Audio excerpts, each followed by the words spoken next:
नमस्कार दोस्तों, अभ्युदय हिंदी क्लासेस में आप सभी का एक बार फिर से स्वागत है।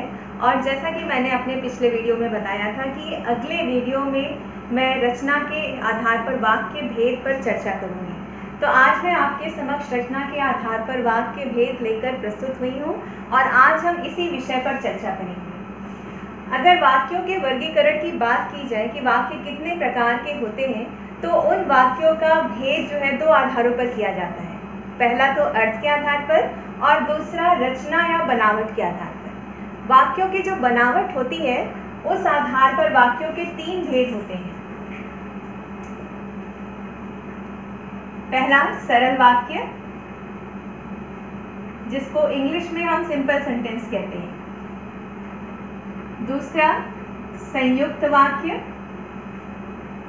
जिसको अंग्रेजी में हम कंपाउंड सेंटेंस कहते हैं। और तीसरा मिश्र वाक्य, मिश्र को मिश्रित भी कहते हैं, मिश्र वाक्य जिसको इंग्लिश में हम कॉम्प्लेक्स सेंटेंस कहते हैं। ये तीन तरह के वाक्य होते हैं रचना या बनावट के आधार पर। तो अगर सरल वाक्य की बात की जाए, सरल मतलब बिल्कुल सिंपल, साधारण, तो इसको परिभाषित करते हुए कह सकते हैं कि जिसमें एक विधेय और एक उद्देश्य का प्रयोग होता है। जिसमें एक उद्देश्य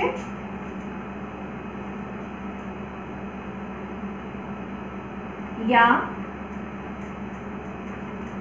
एक विधेय का प्रयोग होता है।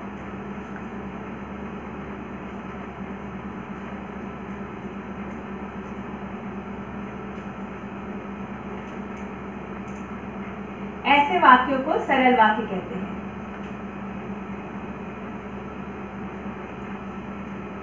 अब इसको अगर हम दूसरे भाषा में कहें तो ये भी कह सकते हैं कि इसमें एक समापिका क्रिया का प्रयोग होता है।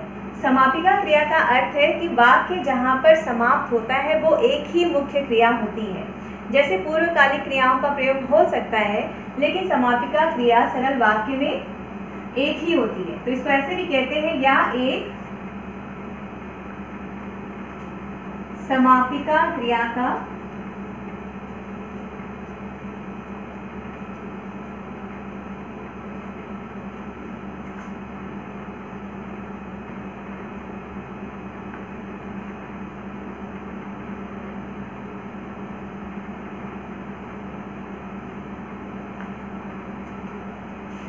ठीक है।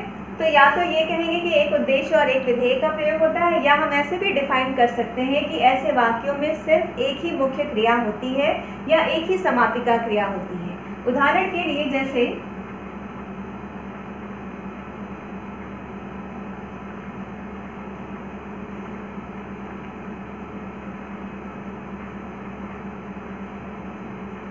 बच्चा पढ़कर सो गया। ठीक है, तो इसमें एक उद्देश्य है, एक विधेय है। या फिर अगर हम देखें तो कुछ बच्चे जो है यहाँ पर आकर कंफ्यूज जाते हैं। पढ़कर पूर्वकालिक क्रिया है ये, और ये सो गया जो है वो मुख्य क्रिया है। तो जो कुछ लंबे से वाक्य होते हैं या कुछ बड़े वाक्य सामने आ जाते हैं, तो उसको देखकर परेशान नहीं होना है या दुविधा में नहीं आना है कि वो सरल वाक्य है, संयुक्त है या मिश्र है। उसकी सबसे अच्छी ट्रिक ये है कि हम उन वाक्यों को बीच से तोड़कर देखते हैं, और वाक्य अगर बीच में कहीं पूर्ण नहीं होते हैं, सिर्फ अंत में होते हैं, तो इसका मतलब है कि ऐसे वाक्यों में सिर्फ एक समापिका क्रिया का प्रयोग हुआ है और वो वाक्य सरल वाक्य का उदाहरण है। उदाहरण के लिए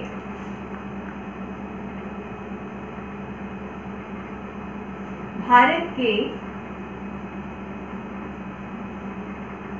विभिन्न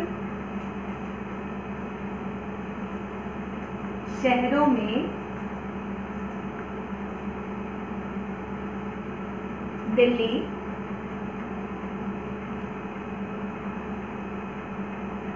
सर्वाधिक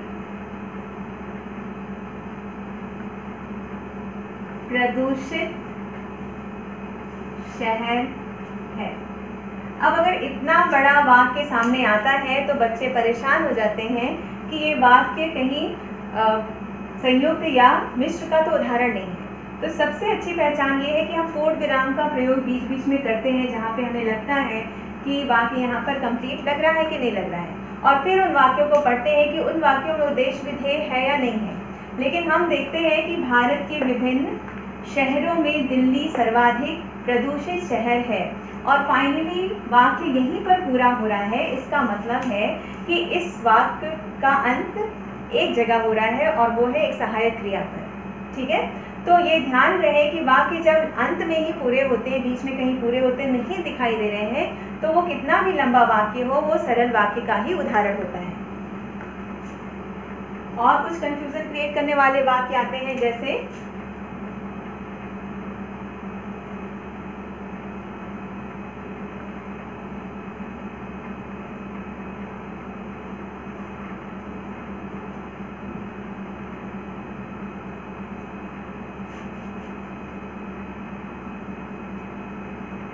लड़का और लड़की सभी इस खेल में सम्मिलित हो सकते हैं।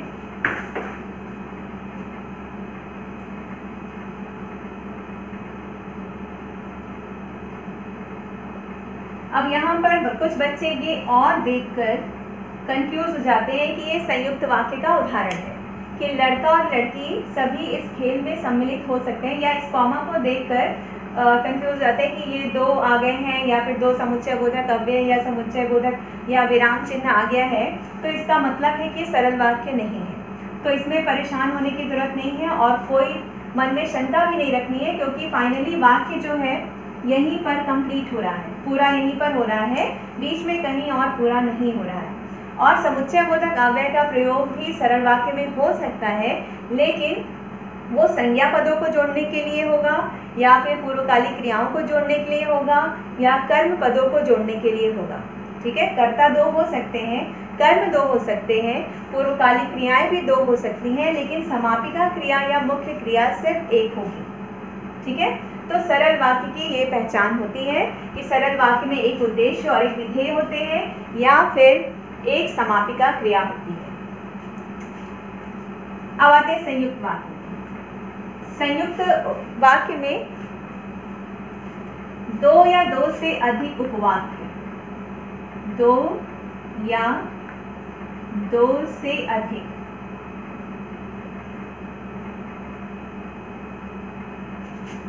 उपवाक्य समुच्चय बोधक अव्ययों द्वारा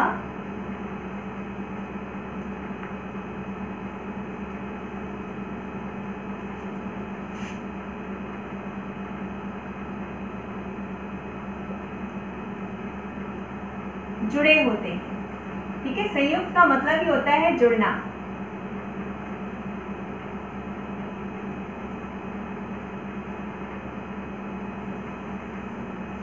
और सभी उपवाक्य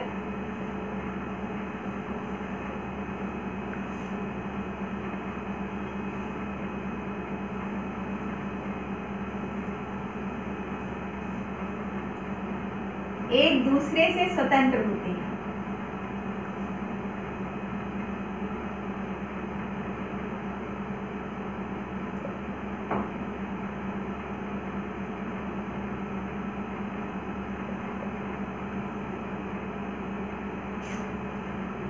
अब उपवाक्य क्या है? कह सकते हैं कि सरल वाक्य को ही उपवाक्य कहते हैं। बस अंतर ये है कि जैसे सरल वाक्य में भी एक उद्देश्य और एक विधेय होता है, वैसे ही उपवाक्य में भी एक उद्देश्य और एक विधेय होता है, लेकिन उपवाक्य वाक्य का एक अंग होते हैं, क्योंकि एक उपवाक्य समुच्चय बोधक अव्यय से किसी दूसरे या तीसरे या कई उपवाक्य से जुड़ते हैं और फिर एक वाक्य बनाते हैं। उदाहरण के लिए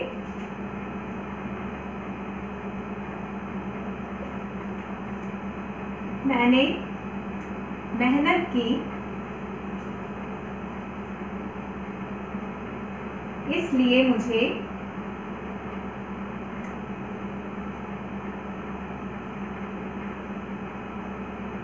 अच्छे अंक मिले।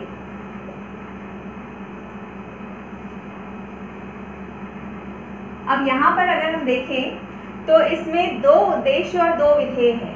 पहला उद्देश्य मैंने, ठीक है, मेहनत की, विधेय, और फिर मुझे, और अच्छे अंक मिले, उद्देश्य और विधेय। ठीक है, तो मैंने मेहनत की, यहाँ पर एक वाक्य पूरा हो रहा है, ये समुच्चय बोधक अव्यय है और ये दूसरा उपवाक्य इसके साथ जुड़ रहा है। लेकिन हम देखें कि अगर हम बोलते हैं मैंने मेहनत की, तो इसके बाद ऐसा कुछ नहीं है कि मुझे कुछ और बोलने की आवश्यकता है। ठीक है, ये वाक्य अपने आप में पूरा है, हम इसके आगे अगर ये वाक्य बोले या ना बोले तो भी इसकी कोई आवश्यकता नहीं है। ठीक है, संयुक्त वाक्य और मिश्र वाक्य में यही अंतर होता है, क्योंकि मिश्र वाक्य में जब हम कोई उपवाक्य बोलते हैं तो दूसरे उपवाक्य के बोलने की आवश्यकता होती है, लेकिन संयुक्त उपवाक्य के अगर दूसरे उपवाक्य को हम कुछ देर विराम करके भी बोलते हैं या आगे पीछे भी करके बोलते हैं तो उनके अर्थ में कोई अंतर नहीं होता है, क्योंकि वो संयुक्त होते हैं, जुड़े होते हैं, लेकिन एक दूसरे से स्वतंत्र होते हैं, एक दूसरे पर निर्भर नहीं होते हैं। जैसे मैंने मेहनत की, अगर इतना भी हम बोलते हैं तो दूसरे वाक्य की आवश्यकता नहीं है, या मुझे अच्छे अंक मिले तो भी यह वाक्य अपने आप में पूरा अर्थ दे रहा है। ठीक है, तो इसलिए है, क्योंकि है, ताकि है, बस ये याद रखना है कि छोटी की का प्रयोग कभी भी संयुक्त वाक्य में नहीं होता है।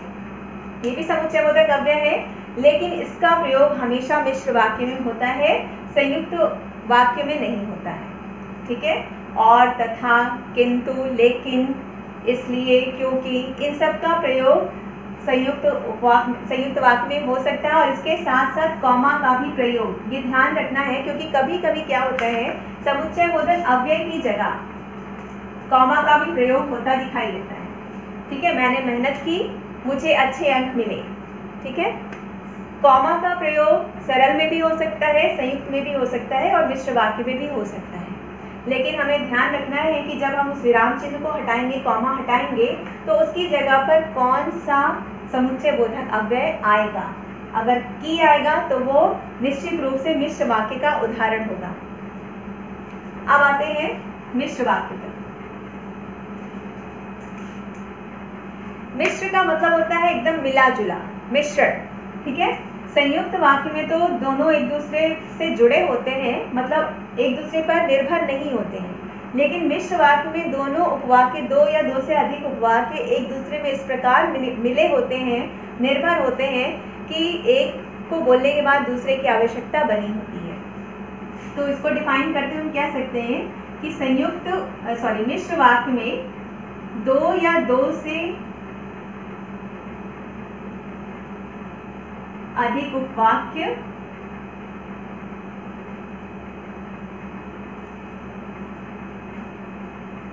होते हैं, जिसमें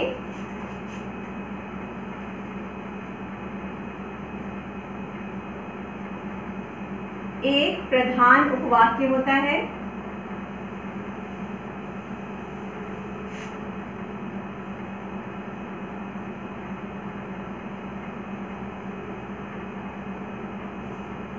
और अन्य उस पर आश्रित होते हैं।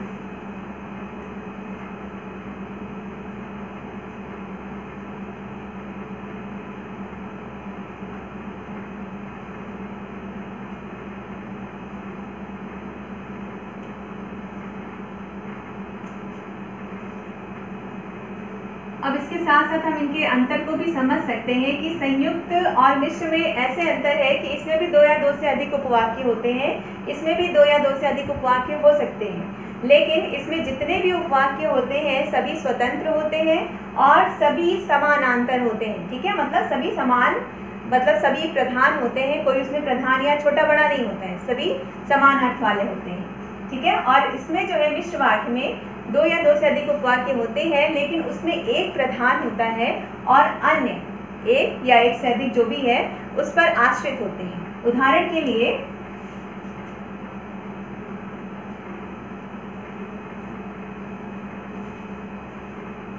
माँ ने कहा कि बाजार जाओ और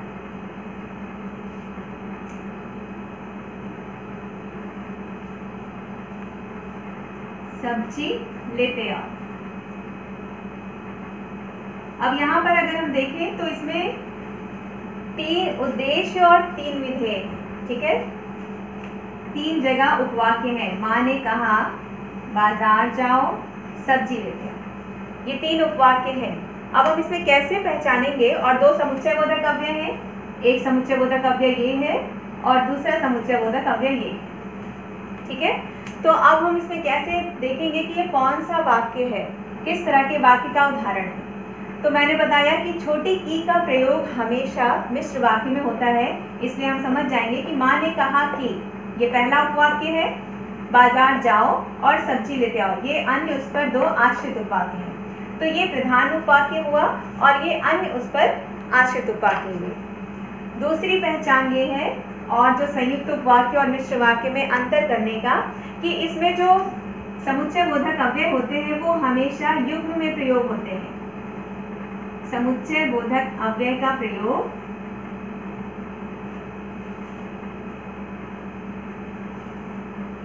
सदैव युग्म में होता है। युग्म मतलब जोड़ा।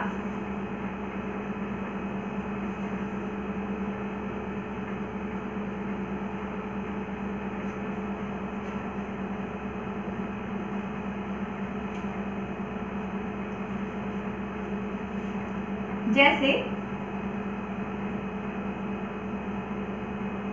क्योंकि, इसलिए,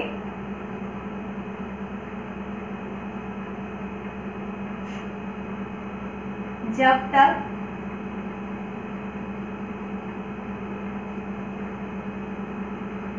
यद्यपि,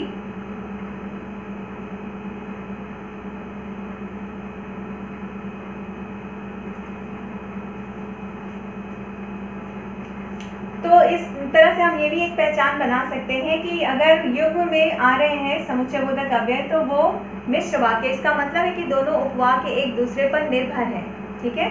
अगले वीडियो में मैं बताऊंगी कि किस तरह से हम पहचानेंगे कि कौन सा उपवाक्य प्रधान है और कौन सा आश्रित है, और आश्रित उपवाक्य के कितने भेद होते हैं। आशा करती हूँ आपको मेरा वीडियो पसंद आया होगा। धन्यवाद। 1080p पे